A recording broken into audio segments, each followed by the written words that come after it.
I pledge allegiance not to the flag, nor to the United States of America, and to the one nation, under God, and with liberty.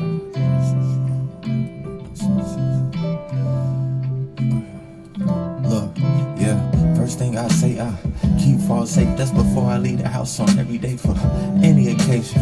I'm falling slowly, I know it. One day I'ma see my grave, meet my maker. But Lord, I pray that the gun jam in the hands of the slave master. I mean racist policeman. We gotta protect the black woman and black man. All these days, even slacking a little bit, I ain't gonna lie. All the angels we got, I wonder why they ain't keeping it safe out here.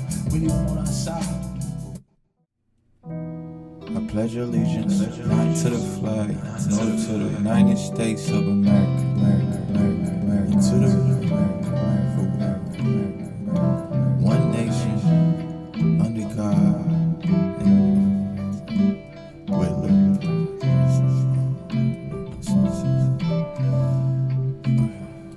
Look, yeah, first thing I say, I keep fall safe. That's before I leave the house on every day for. Yo, special guest here tonight. 10 years. Well, can we say officially 10 years of the game? I was gonna ask you that. We've been working at it for about 10 years. About 10 years. Was it 2014 when we released the Genesis?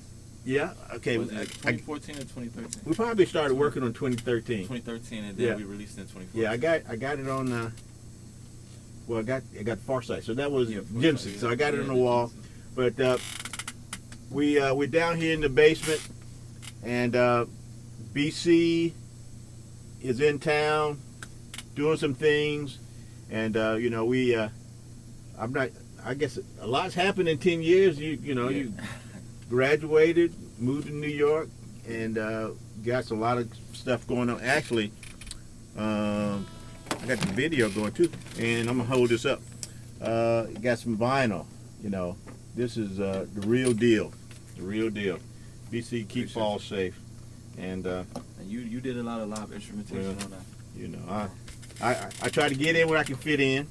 And so BC just dropped by, just kind of check on some things. So we're just gonna just chat it up a little bit, see what's been happening. This is this is actually what kind of mic you use. Yeah. I went to Guitar Center, got a used mic for $39. It's not too bad. Sterling Audio, not plugging them, but I got 2 mics for the price of one, and I got another one. That's but nice. I always like to keep stuff just to get a different sound. But let me get off the mic and put a man that knows how to use the mic, and we can just see what's happening. So BC, welcome back home. Yeah, thank you. You know, this is Thanksgiving, so just glad you came by. So yeah, tell us what's been happening. Working. All right. You know, from the album, getting the vinyls out to different record shops out in New York City, Virginia, and the surrounding areas. But you know, just constantly planning and strategizing on what's next, figuring things out. You know. So you know, it's there's a lot going on. Actually, you know, I shot you a little text. I went down to Stankonia Studio. And down there with Big Boy and Andre 3000, talked to some of the producers that worked on that, and I went back and looked at.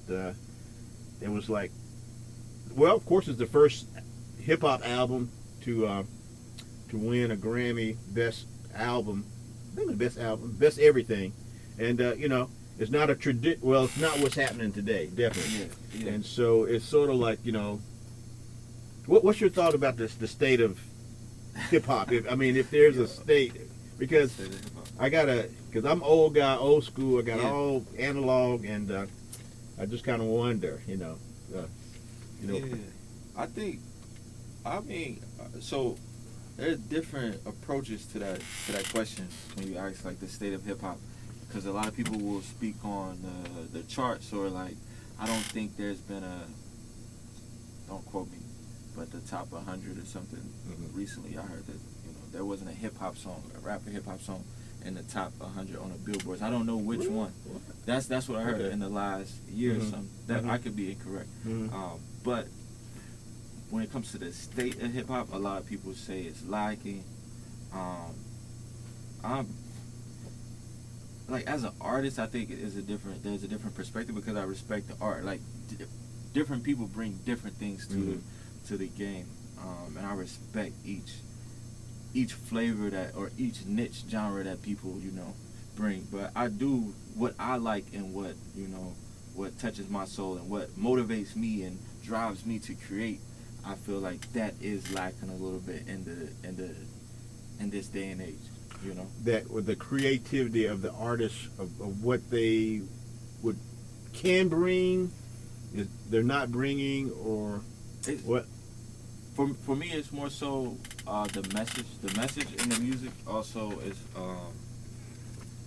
a lot of times it's like the penmanship, and because as far as being creative, I think that a lot of artists are creative. You're seeing a lot of artists do a lot of different things, whether it be their fashion or their style, or music videos are different. A lot of different. I don't think that's lacking at all. But when I think about like the topics that we're talking about, the focal point of what's going on, different people make music for different reasons. So that's something that I'm conscious about as well. So I can't really bring the hammer down on people and be like, oh, you need to make music like this. I kind of work to be the change that I want to see in hip hop or in music. And I think that some artists may do this a little better, than I may do it, and I can learn from that. But as far as like the state of hip hop, I like it, and I feel like I'm going to be the change that I want to see in in hip hop. You know what I mean? Oh yeah. So I don't really think too much about, like I would say, yeah, it's lacking something that I like and what I've learned to over time have come to appreciate. Oh, grab that. Come to appreciate, like when I think about artists like Biggie or Nas or Andre 3000, Outkast, Diggable Planets, that type of music is what kind of got me into wanting to create. So that's what I'm inspired by that, and that's what kind of like, that's what I'm shooting for when I look at people in the game, like the Drakes, the Kendrick Lamars, and the J. Coles. Oh, you put Drake in there with Kendrick Lamar? I mean, you kind of have to. Like Drake has bars. He has bars when he does it all. He can do it all. I feel like that's a talent. He has a lot of hits. Okay, yeah. But when he wants to get in there with the pen, I don't think you can underestimate it. You have to involve Drake in that conversation. That's my personal opinion as an artist. Because well, I'm not. I guess I had to consider myself. I do artistry. Well, I do music, and I'm not sure where I fit in. You're an artist, yeah. Well, but as an older person that's seen kind of the arc, I had a time. Well, my generation had a time when the guy came out and did a hip hop song at A&T, and he didn't have a band. Yeah. And we just what's a good word? We just kind of we just weren't going to have that. You mean you're going to come out and just talk? You're going to rap, and then of course Curtis Blow came out. But I say that to say my starting point has kind of been way back. They say James Brown was the first rapper. All that stuff. Yeah, they say James Brown. Then I was checking something out with Parliament Funkadelic. George Clinton was speaking rhymes to some tracks. But so I say that to say my perspective goes back far. Now what I see today is that it's I think it's lacking, and I kind of think it's lacking because of the times. Yeah. Because the times aren't really driving people to be reflective about what's going on. And I say that to say, if you don't have nothing to talk about, you don't have anything to talk about. I mean, so if you're an artist and you're not really hip on what's happening, you can't bring that, you can't bring that into what you're doing. The other thing is, I think there's a lot of marketing. The record companies really don't want people to talk too much about stuff that's kind of prevalent. I think there's not mainstream. I think if somebody came out with something really hard that talked about something serious, I think folks would have an issue with that. So I'm, because when I ask you the state of hip hop, Yeah. I mean, there's probably there's the commercial world, the people that get played, and there's people out here doing stuff like you doing, coming inside out instead of outside in, and what's people going to listen to, what they're going to go buy, what they're going to put them to get streamed. So, Yeah. but I say overall, I think this, I think folks are kind of getting shortchanged because it's just, unless you go deep, unless you go really find somebody that's doing something. But that's probably a good debatable thing. And the thing I kind of look, Kendrick Lamar, J. Cole, and then you throw in Drake. Sometimes I think Drake's kind of, Drake's got a lot behind him, so you got a lot to keep up. So sometimes it's easy to kind of throw some bars out there just because people are gonna listen to Drake. Yeah. Because of Drake. So Yeah. so we there's that. But then again, it's about you and your artistry, what you put out, and I think that's kind of if you're a true artist, you're not really worrying about what everybody else is doing anyway. Yeah. And like I say, one person get it, then that's cool. If 2 or 3 people, that's great. And if the masses, that's even better. Yeah.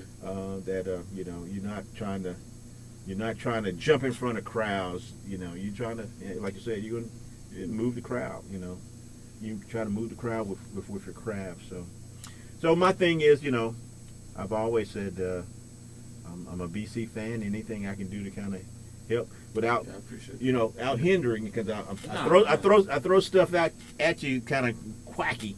We work with, just let them listen to a song called Pitter Patter. Yeah. But some of it, I try to make it work. Everything I do is try to, have a purpose to it. But So that's Yeah. a part of it. Like Yeah. 2 people, it's always nice to see 2 different artists who may have different perspectives, or may they have different things to offer to hip hop or to a song, and that's the beauty of it. A lot of times is when 2 artists who may have similar, ideas or similar goals or whatever the case may be, the similar passions, and they come together and make a song. And I think that's a beautiful thing as well.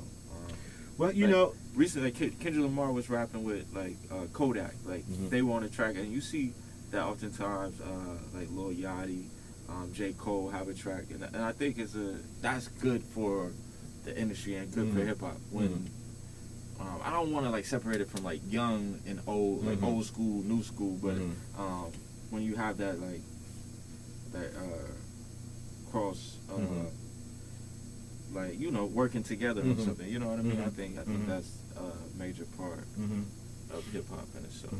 Right. So, Ken, if you, like I said, we've been kind of hitting it for a good 10, and but how talk about your journey, if in where you kind of came and started, and what you were thinking about then, and now that you're out and about, you're in the city, and still working hard, trying to I want to say not perfecting the craft, because your craft is perfected, but there's always things you kind of take notice of and bring it into what you're doing. So but kind of what's been the 10-year journey, since you kind of started? I remember y'all performed it in high school, and there was a large crowd for the first time. I think there was a lot of people out there. I can't remember. Yeah, so it was a decent amount of people so out there. just talk about this art so far.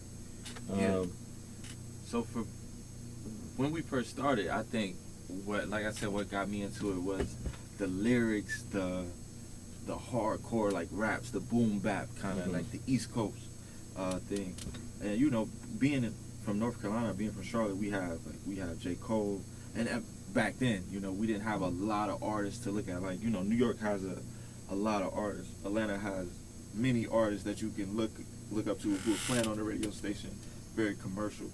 I would say that for me, when we first came to the basement, you know what I mean, and started making rhymes. I can't speak for Dom or anything, but for me, it was I wanted to lay down bars. I wanted to come with the double, triple entendre. and I didn't have my flow perfected at the time. And rapping with Dom, Michael, and rapping with Dom, DeMar the MC, Dom Ali, they helped me kind of perfect my flow. And the thing is, like, when I first started making music, like actually rapping, because I always did poetry, but when I first, started rapping and stepping to the mic, it was like I was listening to different artists, and I thought that, oh, let me try to rap like them, or let me try to rap on a beat like this artist and kind of make a song that I like from that artist. And it didn't sound good. Like, my flow was a little iffy. A lot of songs, were just all over the place. And then from there, that was like 2014, 2015. I do like the Genesis. I feel like, it's bars. The flow could be perfected. A lot of things could be perfected, but I had the pen. Like, I could write a rap with similes, metaphors, double, triple entendres. Like, that was all there. Yeah, you have some nice stuff in that.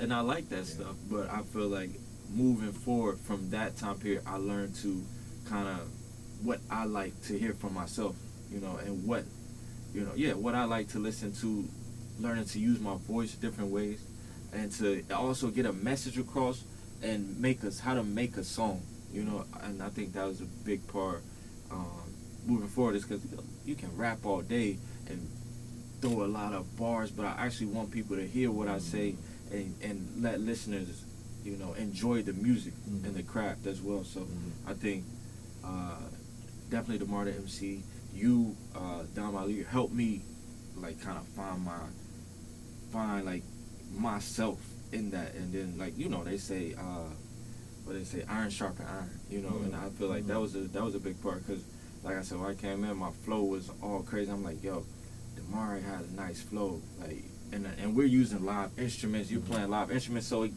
gave me a different feel for the music, which now is like I'm pulling from all these different places. I'm like, we need live instrumentation in the music. The flow needs to be on point.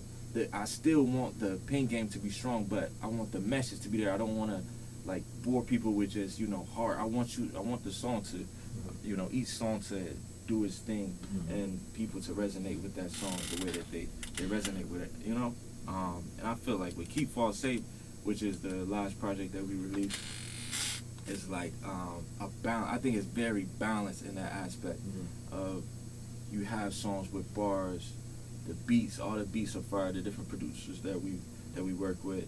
There's live instrumentation on there that mostly you laid down, my homie Dario laid down. I feel like building from that point, that's what got me there, just going through that, learning who I was, what I like to hear from myself, and the message I wanted to get across, and how to portray that message the best way for the listener, and to like take you through the journey of my perspective of life.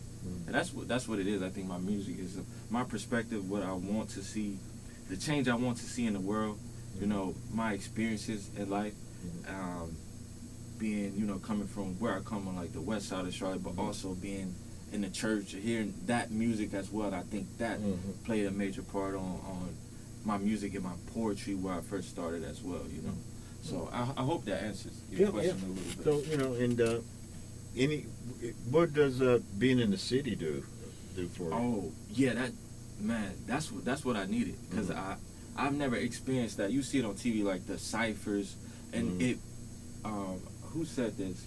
I think Andre 3000 said it in one of his interviews. He's like, to be a great rapper, you need to surround yourself by like other artists that want to rap. So that made me going out there. It's like, nah, I'm not good enough. It's like I'm going to try to freestyle. That's another art form, within the genre. It's like I'm like, yo, I need to step it up. So I need to write more.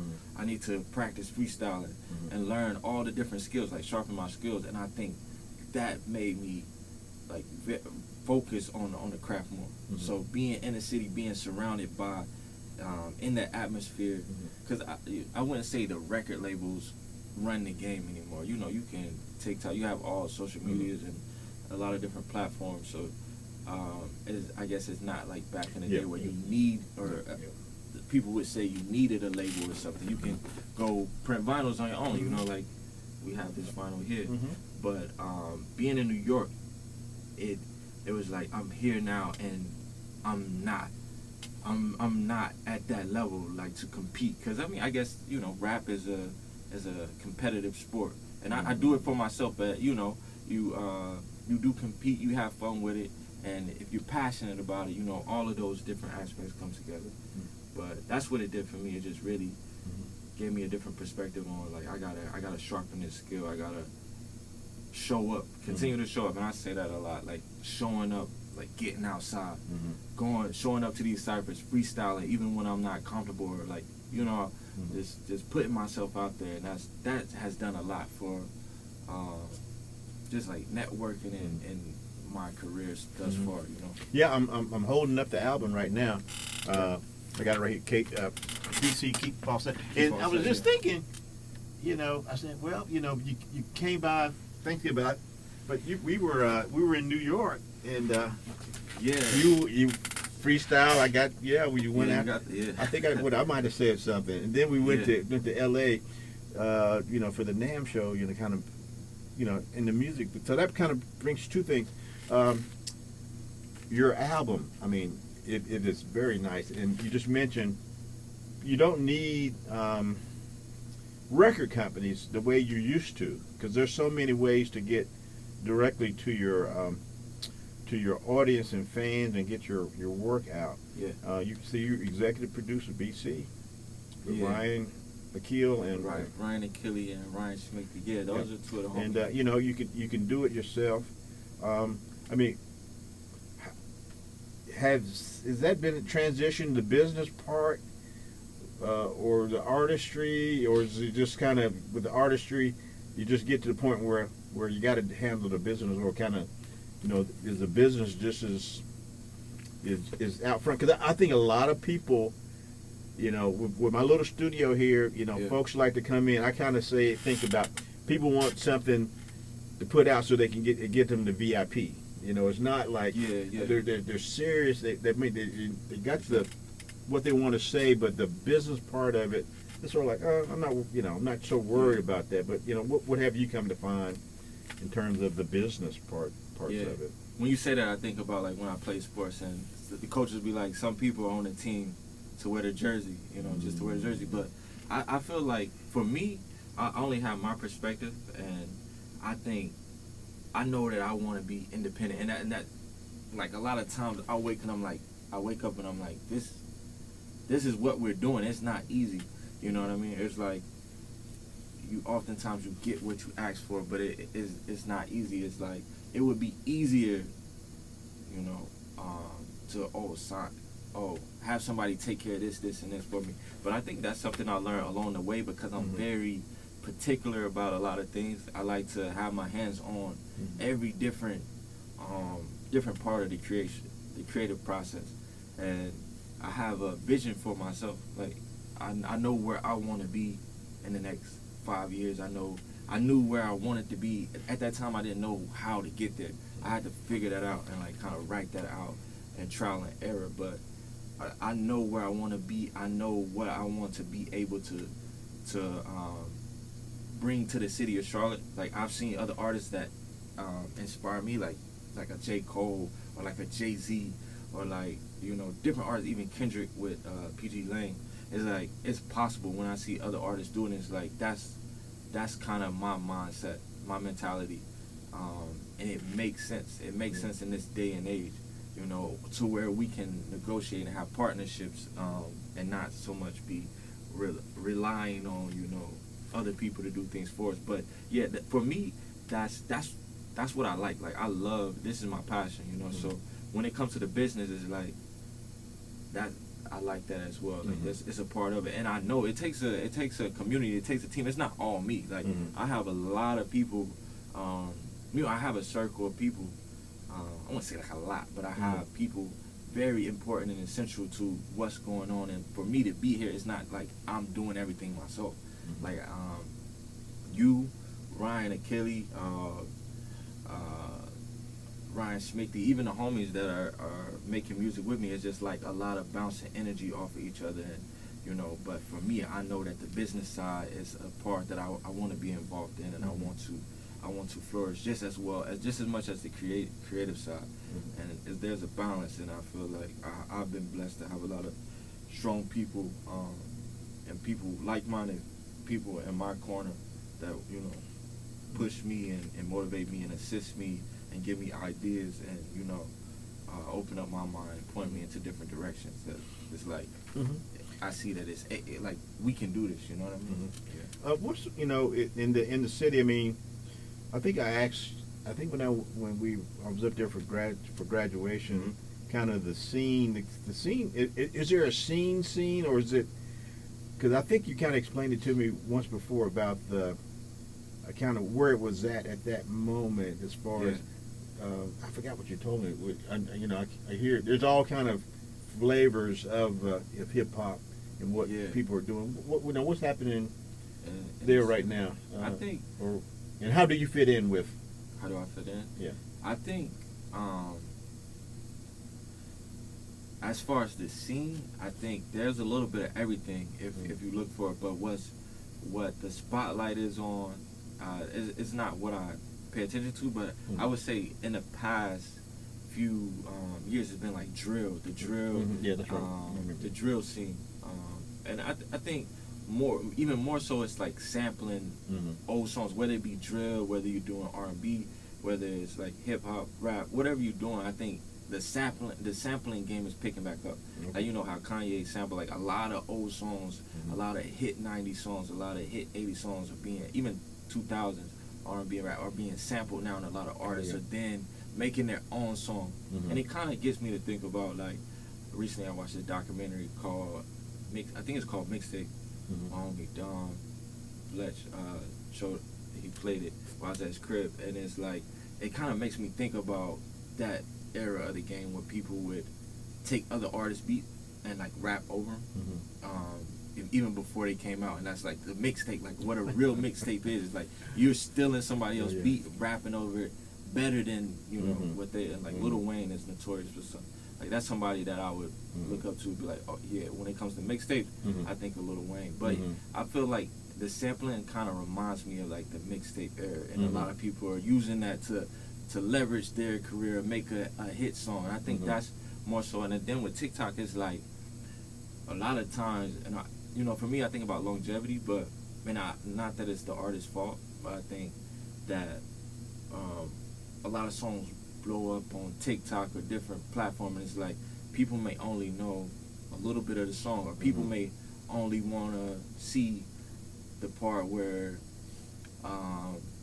one word of the song, you know, like you have hit songs and it's just like, you know, one line, or you know, and that's not really, you know, my focal point. So when it comes to like where I fit in, I would never, like, when it comes to like Outkast or Andre 3000, I would never say, oh, I fit in. I never felt that I fit in anywhere. I kind of do what I like, and then people gravitate towards what I'm doing. You know what I mean?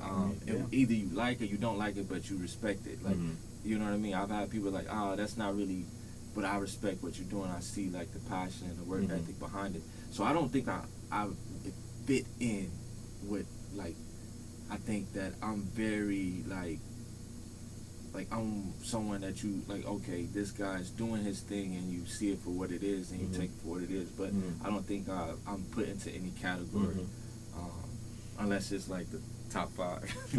No, you know, but back to your you mentioned that the writing, the cipher. I mean, it is some of your things are, I mean, they're very, it's very astute. You know, it's very astute, your wordplay. I mean, you know, I don't have anything to pull up right now, but you know, think about Gun Jam. Just some of the things. And what I'll do once we do this, I'll tag along the Gun Jam, and you know, it's and it goes back to, you know, my little take on how things are. If you don't know anything, or you're not conscious of what's happening, it's not going to be reflected in what you put out. You know, if you don't have nothing to talk about, you know, you're going to talk about going to the club. You're going to talk about, you know, throwing some dimes or whatever, dollars or whatever, because you're not in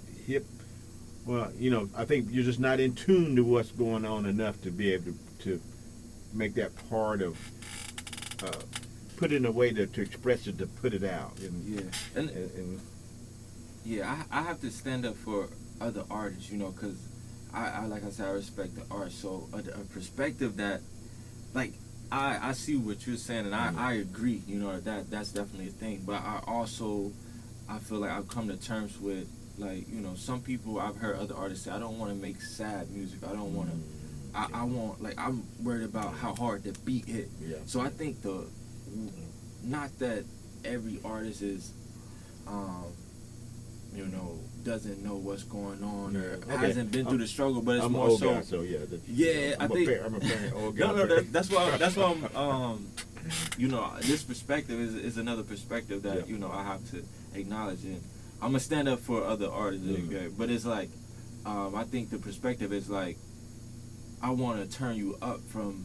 I want you to, not that I want you to be ignorant or oblivious to what's going on, but you're gonna get that from a different artist, and that's the beauty of having so many different artists with so many. I don't think everybody should be making the type of music that I make. Okay. You can't, like, I wouldn't do it. I wouldn't be able to make a name for myself. Right, yeah. So they couldn't do it anyway. yeah, exactly. But it's more so like those artists. Some artists want you to forget about your pain and your worries, or they want you to turn up a little. They want you to have fun, and I'm not mad at that. But I do see what you're saying. It's like it doesn't touch my soul, but it's a time and a place. I go to the gym and I listen to certain. One songs. thing I noticed when my daughter was in school in New York.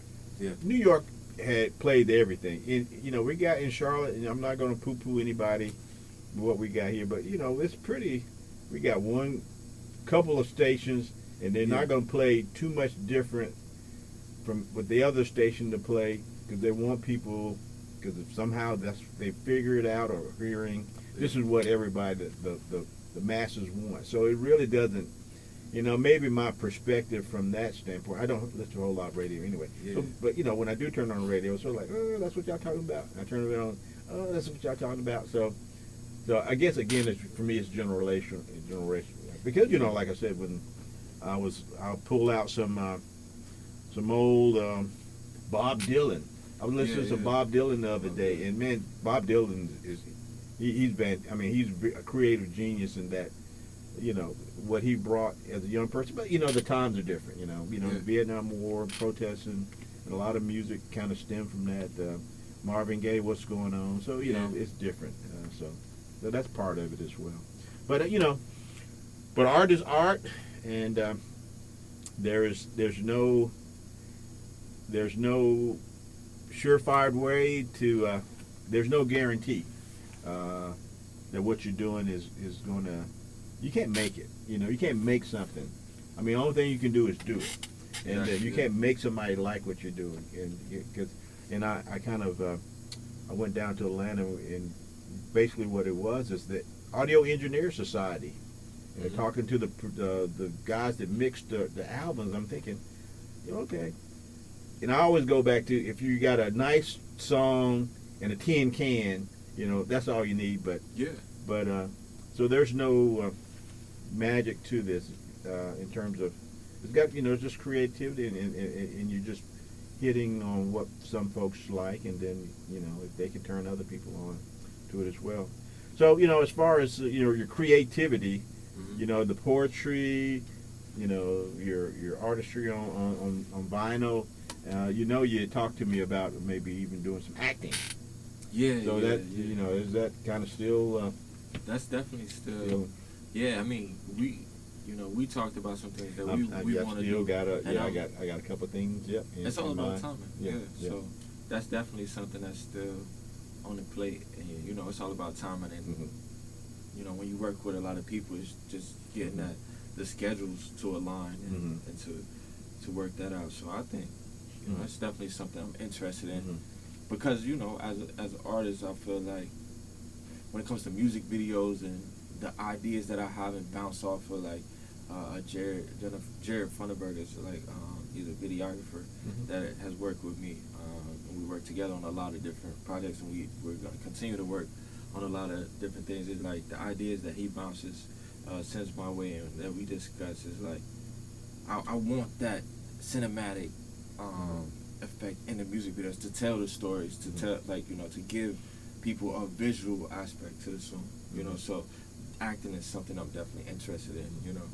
Definitely something we're gonna make that happen, you know. Well, you know, I came up. I told my wife I got a course, the idea I have about the old school, new school, old school. As a matter of fact, when I went down to Atlanta, it kind of brought that kind of back to my attention as far as the guys that are, you know, this 14, 15 years later, and guys are still doing stuff. You know, these guys have produced a lot of. You know, they were talking about one of the guys had done Usher's big hit with Little John, and one of the guys had done somebody had done Yellow and Black. What's that? Was that Black and Yellow? Black and Yellow. Yeah. Wiz Khalifa. Yeah, he had done. He said they brought when Wiz Khalifa, they had the beat. He came in, listened to it, came up with some stuff, and the guy is a white dude. Said, you know, they're gonna be playing this song at. It's gonna be the #1 song. It's gonna get played at the Pittsburgh Steelers game. I think it was the last #1. He said it was the last #1 hip hop song.